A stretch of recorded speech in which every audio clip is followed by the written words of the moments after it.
Korupsi adalah semua tindakan tidak jujur yang memanfaatkan jabatan atau kuasa untuk mendapatkan keuntungan bagi pribadi atau orang lain. Di Indonesia sendiri, tindakan korupsi itu diatur dalam Undang-Undang Nomor 31 Tahun 1999 tentang pemberantasan tindak pidana korupsi.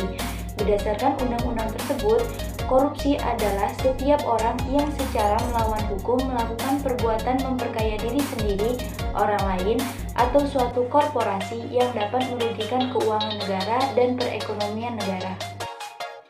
Strategi Pemberantasan Korupsi atau SPKN yang diterbitkan Badan Pengawasan Keuangan dan Pembangunan atau BPKP pada tahun 1999 telah diidentifikasi bahwa faktor-faktor penyebab korupsi di Indonesia terdiri dari 4 aspek, yaitu aspek perilaku individu, yaitu faktor-faktor internal yang mendorong seseorang melakukan korupsi, seperti adanya sifat tamak, moral yang kurang kuat menghadapi godaan, serta penghasilan yang tidak mencukupi kebutuhan hidup yang wajar.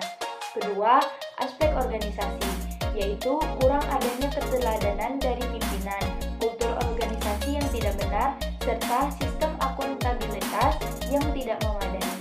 Ketiga, ada aspek masyarakat, yaitu berkaitan dengan lingkungan masyarakat di mana individu dan organisasi tersebut berada, seperti nilai-nilai yang berlaku yang kondusif untuk terjadinya korupsi.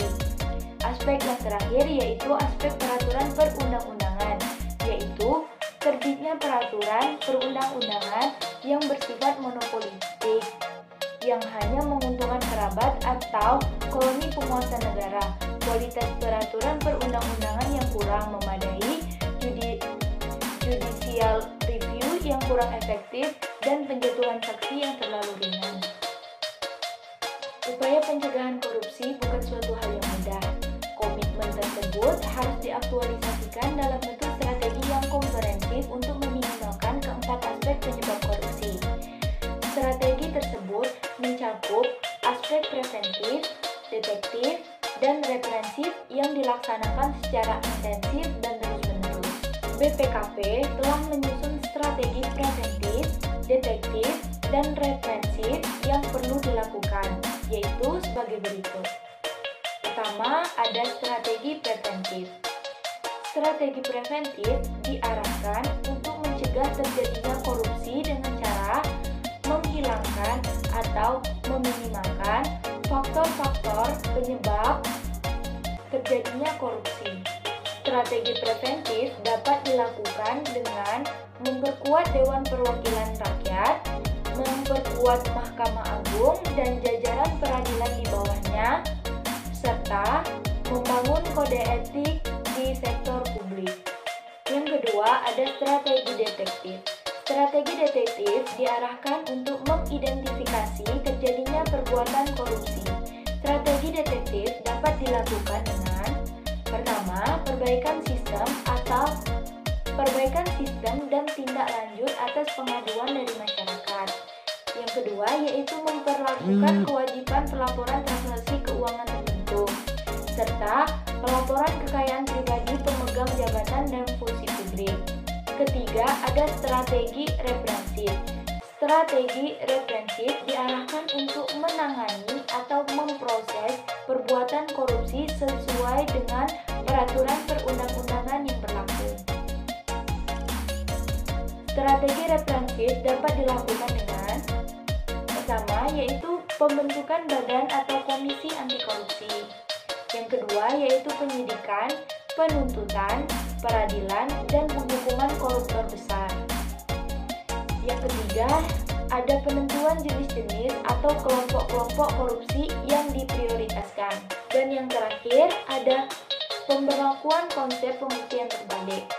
Pelaksanaan strategi preventif, detektif, dan represif sebagaimana tersebut di atas akan memakan waktu yang lama karena melibatkan semua komponen bangsa, baik legislatif, yudikatif. Upaya yang dapat segera dilakukan untuk mencegah dan menanggulangi korupsi tersebut antara lain adalah dengan meningkatkan fungsi pengawasan, yaitu sistem pengawasan internal maupun pengawasan fungsional, yang dipadukan dengan pengawasan masyarakat atau WASMAS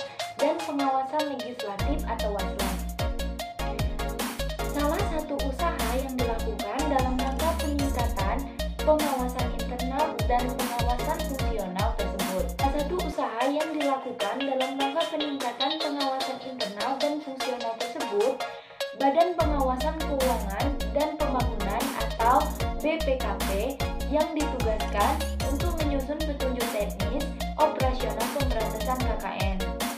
Nah, petunjuk teknis ini diharapkan dapat digunakan sebagai petunjuk praktis bagi aparat pengawasan fungsional pemerintah atau APVP atau Satuan Pengawasan Internal SPI, BUMN, dan perbankan dalam upaya mencegah dan menanggulangi korupsi di lingkungan kerja masing-masing.